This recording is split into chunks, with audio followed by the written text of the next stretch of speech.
Welcome, everybody, to an Off to the Races video cast. It's Maryland Million Eve, more or less. It's 2 days before Maryland Million. Actually, Maryland Million 35 coming up October 24th at Laurel Park. Thanks for joining us. My name's Frank Vespi, and in a minute, I'm going to be bringing in our august handicapping panel to do some capping. We're going to focus on the last 6 stakes of the day at Maryland Million. It's the biggest day of the year for the home team here in Maryland, so we're all pretty excited about it.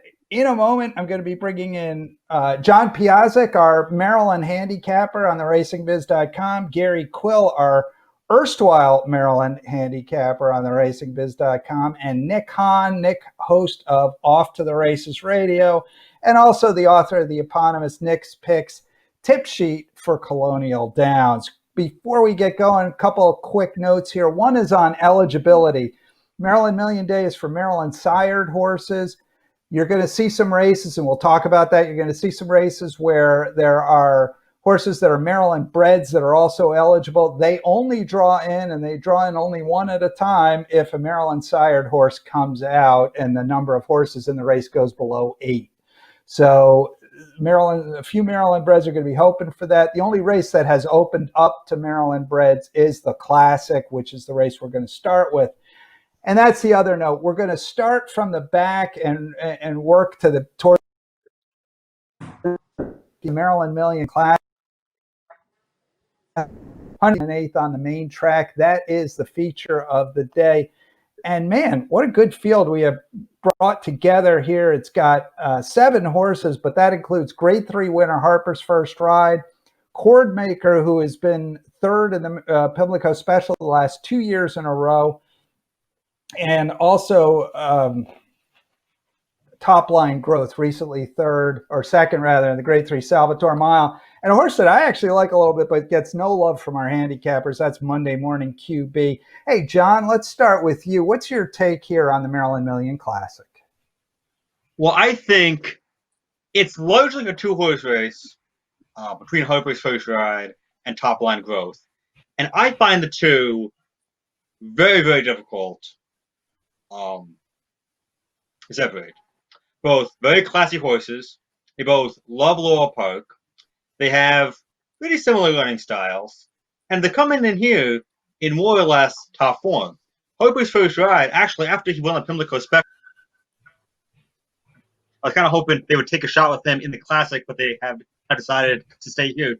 He got a very heads-up ride from Angel Cruz in the Pimlico Special. It was a track playing towards speed that day. He put his mount on the front end, and he had enough to hold off the very classy Owendale. As you can see, he ended up winning by about 2 lengths and earned a career top Brisnet figure of 110 and earned it while going away, as Angel Cruz showed us there a little bit. Even though he did show speed in his last start, he's not a make-or-break front runner. Generally, he tends to stalk the pace and make a move, as does Top Line Growth. Top Line Growth is a track record holder at Laurel. As a 3-year-old, he won a mile in 1:34.07, which is the record. In the start before the Salvatore Mile, when he came in second, it was his first race in almost a year, and he won a pretty salty non-reserve 3 other than allowance optional claiming race. Going away, he won by 5.5 lengths on a giant speed figure. And as noted earlier, he does that on this track all the time. So he should also stalk the pace and make a big move. Pretty much my win bet in this race is coming down to whoever is the better price, because I think the two are very similar horses. Now, Gary Quill, if there's one thing I would put money on this card, it was going to be that you were going to pick Cordmaker in this spot. So give us the lowdown on Cordmaker. Frank, you know me too well. This is Cordmaker. If you can have a man crush on a horse, it's Cordmaker, and it goes back to when he was barely a yearling at the Timonium sale back in 2016. That was my first time at a yearling sale. I knew not a whole lot about horse flesh, but I wanted to pretend to be a would-be buyer while just window shopping. And while I was going through looking at all these yearlings, one stood out, and I was like, wow, I really like that one. Well, it turned out to be Cordmaker, and he turned out to be, I think, probably one of the top 5 in the sales. He went for 150,000 to Mrs. Charles, aka Hillwood Stables, and he hasn't let me down. He just reminded me of his daddy, Curlin, and he's just a hard trier. Victor Carrasco fits him like a glove. Cordmaker in the Pimlico Special. I think Harper's First Ride, taking nothing away from Harper's First Ride. Actually, John said it, saying Angel Cruz gave Harper's First Ride a great ride. But when you have Owendale being the one pressing the pace, you know it's a paceless race. And it really didn't help out any of the other closers. It was kind of like a merry-go-round race anyway. So I'm hoping for a little bit faster pace. I think the 3-horse Monday Morning Quarterback will help with that, along with Top Line Growth. Maybe Harper's First Ride, is in the second flight. But Cordmaker just he brings his A game every single race, and I love the fact that he's finally being able to run in the Classic. Last year, when he ran third, as he did this year in the Pimlico Special, he came back in the Laurel Polynesian and won that race. So I'm hoping that lightning can strike twice and he can back up that effort in Pimlico Special and this time be able to take advantage of somewhat of a better pace. So I'm taking Cordmaker on top. Cordmaker on top for Gary. Nick, I know you're leaning more in the direction of Harper's First Ride. That's right. The one thing I kind of wanted to see is how well this horse could run away from Laurel. If you look at Harper's First Ride, 6 of 7 at Laurel. Top Line Growth is 4 for 4 at Laurel. So combined, they pretty much own the track. He won that Pimlico Special with Owendale in the field, that was enough to allow me to keep him on top. I think he's going to be over Cordmaker again. They've gone head to head some 3 to 4 times, and every time Harper's First Ride is finished first. So I don't see that changing, and I see the threatening Top Line Growth. Went up to Monmouth and ran a pretty good second in that race. But I'm going to stay with Harper's First Ride here in the Classic. A couple of things I think worth noting. Top Line Growth ran second, as Nick just pointed out, in the Salvatore Mile. The winner of that, Pirate's Punch, is being pointed at the Breeders' Cup Dirt Mile. So be curious to see how that plays out. And a horse that nobody has mentioned that I will point out for folks is Monday Morning QB, the Butch Reed trainee. He completely puked on the turf last time, but let's just draw a line through that. It was a yielding turf. He's a big, heavy horse. He didn't have any use for that surface.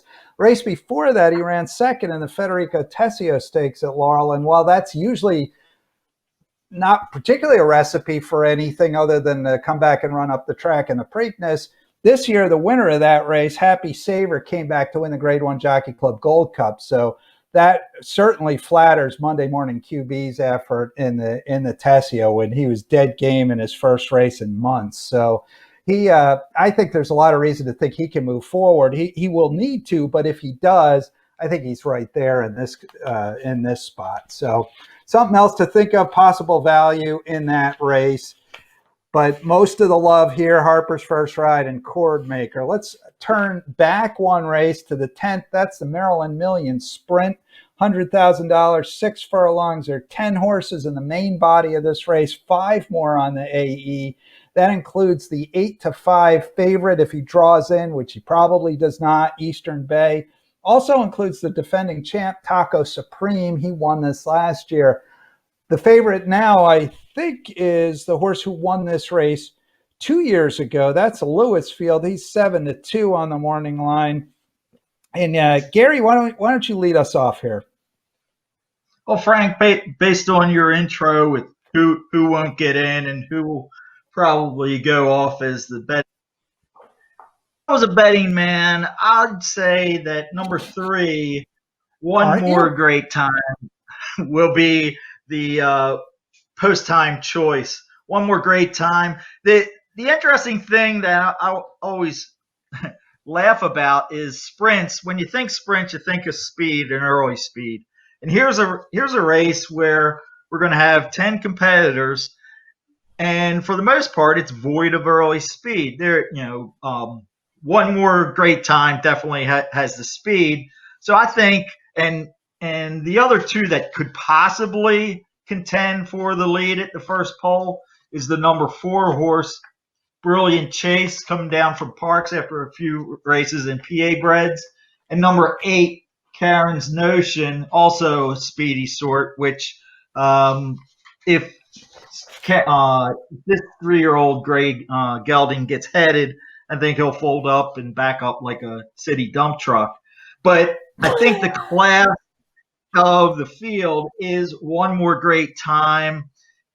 If One More Great Time is on top at the first call, I think it's going to be Katie Bar the Door, and it's a gate the wire victory for Heavy on Toledo on One More Great Time. Nick Hahn, I don't believe you agree with that. No, I'm going to try and find a little bit more price here. And so, kind of the angle I'm going to look for here is going to be on the outside. I think Let's Play 9 might be able to break from the gate and maybe get away just on the outside by himself and just kind of be sitting there in a nice position, shortening up. Certainly a 7-month layoff. That's why they call it gambling. All these horses are going to have a little bit of a case to be made against them, and that would certainly be the case here. But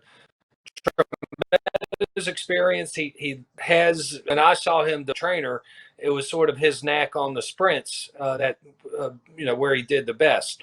So I'm just going to think that maybe Let's Play 9 breaks clear, breaks away from everybody, can just kind of hover there and maybe even get to the lead.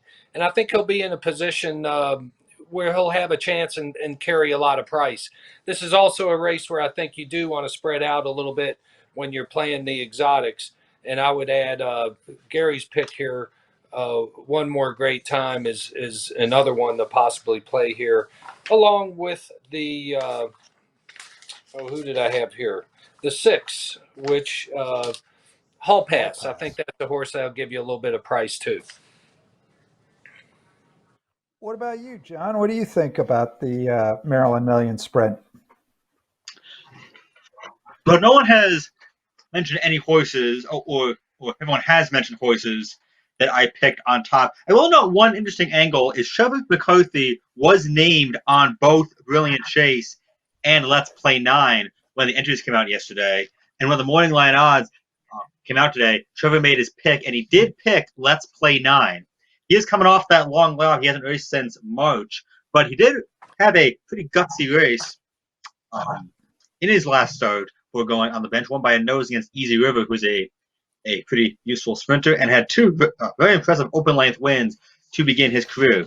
I did pick One More Great Time on top. As you can see, he's coming off a 5th-place finish in Polynesian. But look at the top 3 who were ahead of him that day. Eastern Bay, Lockheed, and Threes Over Deuces, all 3 of whom would be the favorite if they were in here, I figure. I know he has been going in allowances most of the summer, but those allowance races are basically stakes quality. I mean, the horses in there, those are some pretty impressive races. And even though I didn't pick him in my top 4, I do want to note one horse nobody else has brought up yet. Number 2, Baptize the Boy, goes out for Claudio Gonzalez. Alex Crispin, who had an excellent meet at Delaware Park and quite possibly put himself in the conversation for the Eclipse Award for top apprentice jockey. He gets the mount. The horse has been competing in pretty salty starter allowances at Parks. He won one 2 starts back on the lead, went gate to wire, and earned a very strong speed figure. He does like to be on the lead, or near the lead, and make a solid middle move. He's 15-1 on the morning line. I don't know if he can win, but if you're playing exactas or trifectas, it would not be a shock if he lit up the board underneath at big odds. It also wouldn't be a shock if some other horse in this race, if two others come out, wouldn't be a shock to see him come out too, so that Eastern Bay could get in and he would be the big favorite in here. But all right, so we're a little bit spread around, and as Nick says, maybe a good race to spread out here. The Maryland Million Sprint moving backwards. Maryland Million Turf, mile and an eighth. It's been lengthened rather a little bit this year, lengthened an eighth of a mile from the last few years when it was a flat mile. We got 12 in the main body, 2 AEs. The defending champion is back. That's Mr. D'Angelo, who blew up the tote board at 17-1 when he won this last year. He hasn't won since and has been beaten in a couple of allowance races most recently. So he's going to need to maybe step it up a little bit. Morning line favorite here is the 9 horse. That's Nick Papagiorgio for Jamie Ness. He's got McCarthy in the irons. John, why don't you lead us off here? Talk about the Maryland Million Turf. Very unusual horse. He is a stone cold closer. He's going to be way behind early on, hope to make one big rally, and basically just hope for the best that he'll get a fast pace to run into. He hasn't quite gotten that in his starts this year. He's just missed actually in all 3 tries. So if you do bet him, there's going to be a sweat in the last 8. I can tell you that much. I picked Nick Papagiorgio on top. Both him and Cannon's Roar, number 12, actually dead heated for the win in their last start. That was during the Pimlico meet. Both of them well clear of the rest of the pack. Nick Papagiorgio, Jamie Ness, Trevor McCarthy, an excellent trainer-jockey combo. They are 4 for 9 when teaming up in the past 60 days. And Nick Papagiorgio has loved Laurel Track. He is 2 for 3 lifetime on Laurel grass, and at the Laurel Summer meet, he went 2 for 2, one time showing a ton of heart and beating Lucky Ramsey in a pretty good open claiming race. That was his first start off a long layoff. Then he faced a field of Maryland-bred grass horses, nest out, and won by 3 parts of length after getting a good stalking trip and earning, at the time, a lifetime top speed figure. He since surpassed that mark in his last race. Trevor should get him a great stalking trip on the outside and be able to get the job done. You agree with that?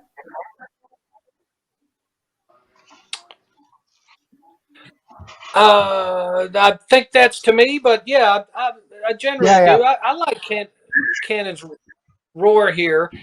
Cannon's Roar has had a number of different riders throughout this year. He's had a very good 2020. One of the few people or few beings that have. But he's 4 of 12 lifetime at Laurel. But I just think he's kind of the now horse, kind of the complete opposite of what I said in the sprint. Where a horse is coming in off a layoff. I just kind of think he's running the best right now. He's going to be on the outside again, like he was in his last start. And I think he tend with here. I'm going to Roar here and try and spread here as well. I think that's right. I think this is a race to spread on, and class not a huge factor in this group. These are a bunch of horses that look a little bit like each other. Gary, what about you? Where'd you land here? Yeah, I landed on actually number 10. Pretty good year. 8-1 morning line. When you think of trainer Kelly Rubley, outside of Always Mining, who wound up taking the Preakness on, I think of Turf, and I just think it's amazing how this horse has lacked hitting the turf of late. Maybe that's because she kind of got discouraged as the horse is 0 for 6 on the turf and 0 for 5 on the Laurel turf. But I see with Sheldon Russell getting back on this horse, the horse was in this race last year, 21-1. Stepped slow, was very wide all the way around, and still managed to close for third. Now, as I alluded to earlier, I think the turf is not going to be kind to deep closers. And I was even looking at some horses that might be able to be more forwardly placed, ones that didn't make my top 4, but No Bull Addiction shows up this time every year to make his run. Benny Havens, who got disqualified very controversially, might show more speed than he did last time. Tommy Shelby, first time on the turf, usually a sprinter, might be able to go to the lead. So if having to be more forwardly placed is the recipe for winning, might tend to look at those type of horses. The interesting thing about Cannon's Roar, Nick Papagiorgio, I don't know if I'm sure there's a statistic somewhere out in thoroughbred horse racing statistics, but Cannon's Roar and Nick Papagiorgio dead heated for the win in their last race. I know for a fact that this was the second time that Cannon's Roar dead heated for the win. And I'm wondering how many horses in horse racing history actually dead heated for the win 2 times in their career. I know the fact that Cannon's Roar's first dead heat for the win because I think John and I were involved in a partnership that owned him at the time. So it was cool to get a win, but at the same time, when you win, a non-winner's a 2 life, and you have to split the purse on a dead heat, you lose the condition. So we weren't that excited. But he got claimed, and actually Dale Capuano has done very well with that claim. We still made a little bit of money because I think we actually claimed him for about 10. We just moved him up to 16. I think he ran third first. Stupid us. Instead of moving him up, we brought him back in. That was the race that he came out with the dead heat, and Dale Capuano claimed him and has made the owners very, very happy with that claim. So I don't, Nick Papagiorgio and Cannon's Roar, to me, even before their last race, they were the logical choices. But for some reason, psychologically, another stat that I'd love to know is how many times have horses come back to win the race after they've dead heated for a victory? So for that reason, I'd use both of those underneath, and I tend to favor the 4-horse, Mr. D'Angelo, again, a stone-cold deep closer, which Thursday's races on the turf weren't too kind for deep closers. You need to be a little forwardly placed. But I'll stand by it, and I think I'll probably get a little bit more than 8-1 on Pretty Good Year. I'm asking a lot, but who knows? There's probably a reason why Kelly Rubley is waiting till now to have this horse go, and he certainly should like the 1.8 miles. All right, there you have it on the Maryland Million Turf. That's race 9. Moving backwards, race 8.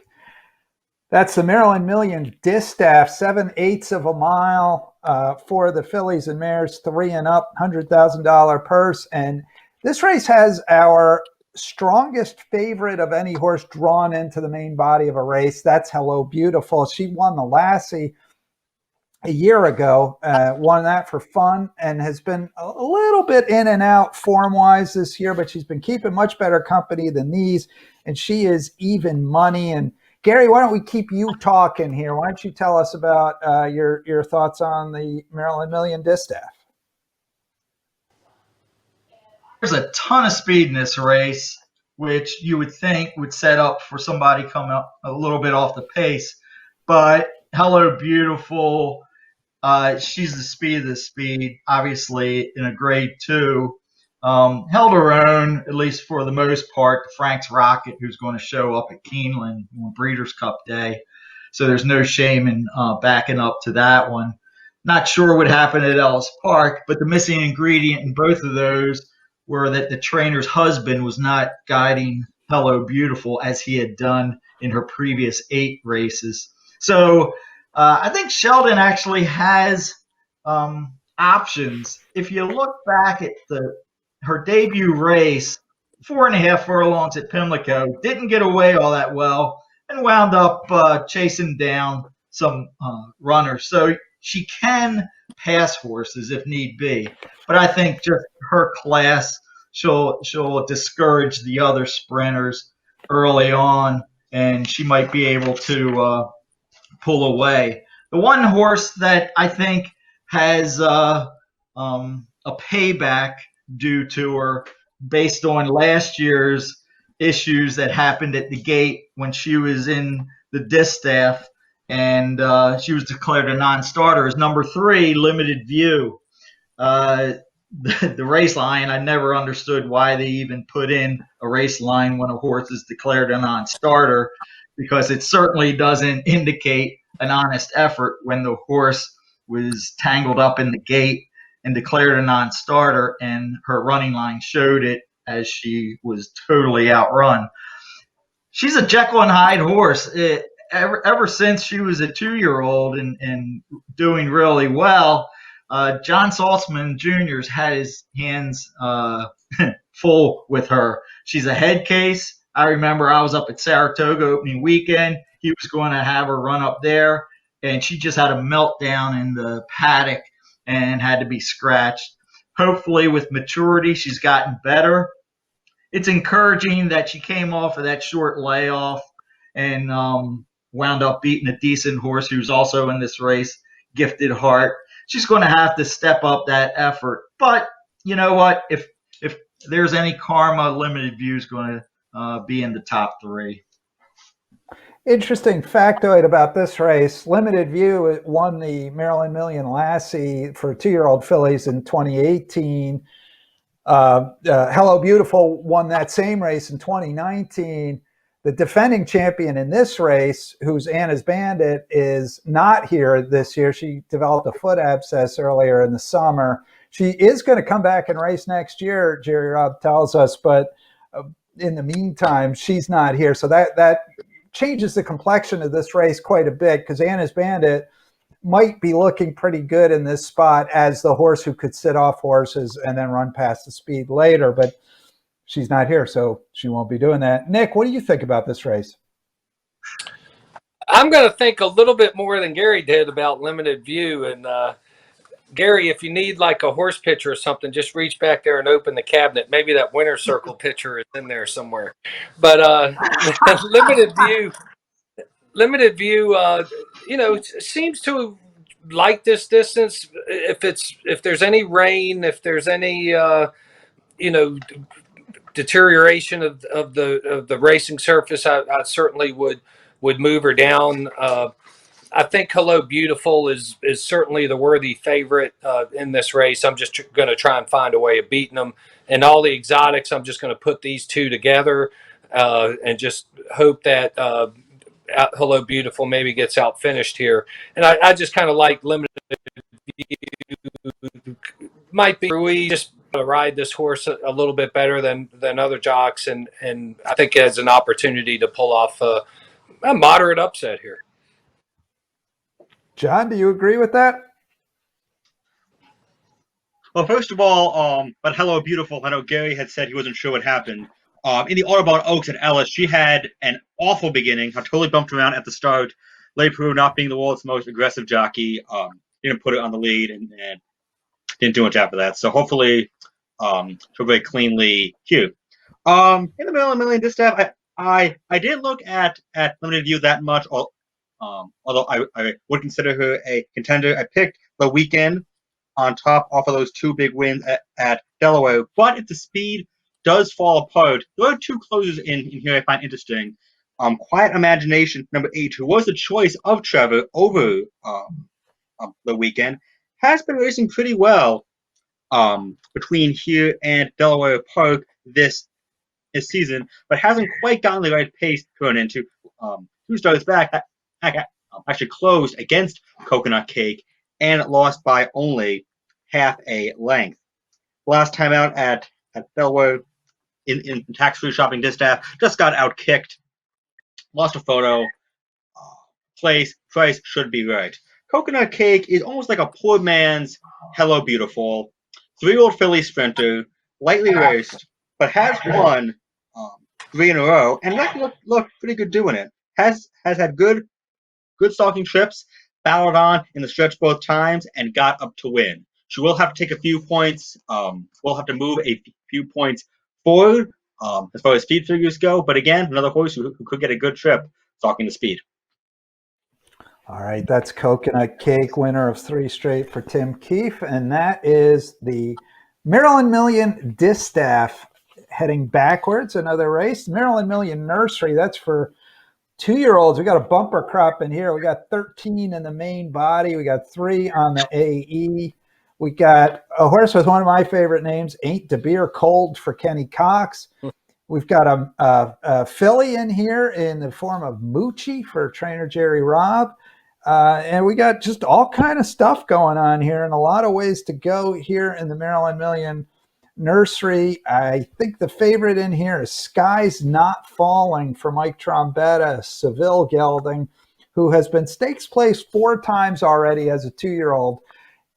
You're also seeing Kenny Had a Notion. He was one for absolute fun on the grass in the Jamestown, switches back to the dirt here. But since we're looking at a grass horse winning a Virginia stake, we might as well start with Nick Hahn. Nick, what do you think about this race? Yeah, there was a time like Malibu Moons just seemed to be almost invincible. And I kind of go back, especially with a race like this, the 2-year-old, to focus a little bit more on the breeding, rely more heavier horse in your handicapping. It's kind of like this horse shortening up. Very good first start. Came back with a win at a mile in the mud. Tried the turf. It didn't work out. So let's draw a line through that.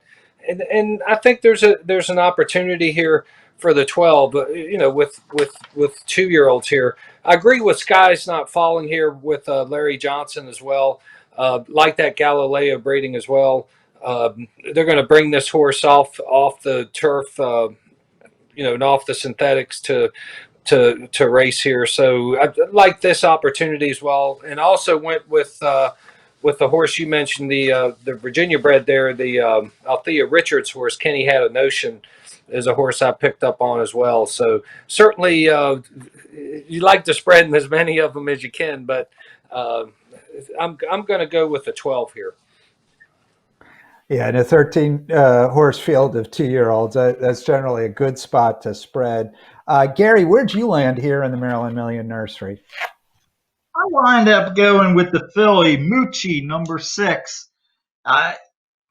The theory of taking fillies against colts and geldings, that doesn't bother me at age 2, because just like humans and every other species, females mature quicker early age than our male counterpart. So I have no qualms about backing a filly in a 2-year-old race, especially when Moochie pretty much had her own way with 6 others at Delaware Park in her debut, and the ones who ran directly behind her came back to break their maiden. I draw a line through the turf race. Jerry Robb must have had a few drinks that night when he was watching the horse have a total meltdown before going into the gate, and then getting loose and not even scratching the horse, which in my opinion, should have been scratched. So I think Joe Bravo probably did the right thing and just said, "Forget this." He didn't even ask her. So save her for another day. Save her for Maryland Million Day, and I think she can vastly improve off of her June gaudy number, which actually equals the 7 horse who's the favorite when he also won his debut at Delaware Park. To throw in the mix, I went with the maiden, the Russell combo of Brittany and not even the Russell combo, because Heavy on Toledo remains on Assured, who's a maiden. Was bet down to the second choice, 2-1, and the debut was wide at the 8th. And I think just being second best, we don't quite know how good Mr. Luigi is because he hasn't run back. But I think if horses improve off of their first start, as typically do, and the resume that Mrs. Russell brings with her young horses, I think at a price, Reassured's a good one to throw in there. And I think another one at a price comes out of the one hole, Tis Golden. You get a huge jock upgrade. J.D. Acosta, who gets him out of the gate right from the rail, will attempt to beat everyone to the punch. And who knows, with the 4-race resume that this one has, could shock at some price. So they're my top 4. All right, John. What about you? What's your take on the nursery? Well, I know we had talked about Skies not falling early. He's almost certainly going to be the favorite. My problem with a horse like this is he's hit the board in his last 4 starts. He hasn't won, and to the possible exception of the Skidmore at Saratoga, he could have won all those races, and he just didn't. He made his move, and he was kind of stopped. Not really the kind of favorite I want to take. I did pick Mucci on top, as Gary said. Very impressive maiden win at Delaware. The straw line to the Colleen. I don't think it really counts, given what happened pre-race. Workouts going in here happened very sharp. Rob and Perez are a pretty good trainer-jockey combo, especially earlier in the little summer meet. It seemed like they were winning with everybody. Also, a pretty good maiden race that she won at Delaware, as both the 2nd and 3rd place finishers came back with their maidens nest out. 2 horses I don't think we've touched on. Always in a Hurry, the 4 and Ain't a Beer Cold, number 2. Always in a Hurry improved very sharply last out at Delaware Park. Was in a hurry indeed. Zoomed out to the lead. Opened up a clear advantage and drew off to win by 5 1/4 lengths on the Versnat scale. Earned a gigantic figure of 87. Far and away a lifetime top. And you have to figure that Alex Cintron is once again going to be aggressive here and put this gelding on the front end. I don't know if he can clear from post 4, as there is a lot of speed signed on here, but if he does get loose, he's going to be very tough. Ain't a Beer Cold actually does have a somewhat notable distinction, as he is the first 2-year-old to win a race in Maryland in 2020. First Maryland 2-year-old race was on August 7th, and he won by 4 3/4 lengths. He beat both Depository and San Antone in that race, and both of them not only came back to win the next starts handily, and are both back in here as well. He was vanned off after his try in the sapling. I have to imagine that was just as a precaution, as he has gone back to the work tab and has been throwing down very good workouts. Angel Cruz gets back aboard, and I think he could take a pretty big step forward here. All right, that's the turf sprint. We're going to make very short work of the, I'm sorry, that was the nursery. We're going to make short work of the turf sprint because everybody seems to agree that Faya is the top choice here. It's a Frisian Fire sired runner. Faya has won 3 consecutive races by open lanes since they put him on the turf. He's a 3-year-old gelding by Frisian Fire out of a 2-punch mare, so a lot of turf to like. He sold for $400,000 after his second of those 3 wins. Tom Albertrani, now training for Robert Masiello, went up to Belmont for his most recent start, won there for fun, and now shows up back here as the 6-5 favorite, one of the strongest favorites of the day. So I think not a lot to say about Faya. Nick, give me like one other thing you want to point to here. Yeah, 3 in a row, perfect on the turf. I think the horse that is kind of my lock on the day. And of all the Maryland breds, let me try and get this one in. Maybe coming into view a little bit better there. That's Cigar, not a Maryland bred. What do you think? It's the invincible, unconquerable Cigar, or whatever that is. So I will say this: Cigar was better than Faya. I'll definitely say that. John, what about you? 2 things. One, I think if there was a 2021 Breeders' Cup Turf Sprint future book, I would pick Fire. And probably at good odds. It looks like the sky is limit for him, and he should make short work of this turf sprint field. Underneath, a few closers intrigue here. Love You Much always sucks up for a piece. Has hit the board in 5 out of 6 without winning, and I expect a similar thing is going to happen here. A Great Time made up a ton of ground over a yielding Pimlico track last out, won the very one stakes by a length. It was a third start, off a brief break, closed okay, 3 starts back against Stakes Company over a Belmont grass track that had been playing towards speed. She was just off the pace that day. Joseph, another one who could be coming from behind and could round out exactas at big odds. Joseph is not winning this race. I'm telling you that right now. Gary, you get the last word, but only one of them. All right, can I have a question? May I ask a question? I'm concerned with A Great Time. Does not have a jockey since. I believe she is not actually going to race. That's what I think Trombetta told us. Okay. Because, I mean, Victor Carrasco was available, and he rides for Trombetta at times. That's unfortunate because I thought A Great Time had a big shot, and it kind of spoke volumes that Pimentel would go to a horse that hasn't been out for over a year for Trombetta at 10-1 versus one that, based on Keith Fustel, the morning odds maker, says he's 5-1. So the one will be out. I agree with John with Love You Much. Always comes running late for a piece. Who knows? Maybe Street Copper is ready for a good effort and can run behind Faya. Other than that, I give the nod to So Street to be in the money. 4 times in the exacta out of 5 tries on the turf. Two of those a win and a place at lovely Laurel. So it should be an interesting Maryland Million, and hopefully we get some decent prices, even though we are pretty chalky in 2 of them. All right, that's going to do it for us here on our Off to the Races video cast. Thank you to Nick Hahn, Gary Quill, John Piazek for joining me. My name's Frank Vespi. Post time for the Maryland Million, 11:25 a.m. early post on Saturday. 12 races, 8 stakes, 4 starter stakes. Big day for Maryland horses and Maryland racing.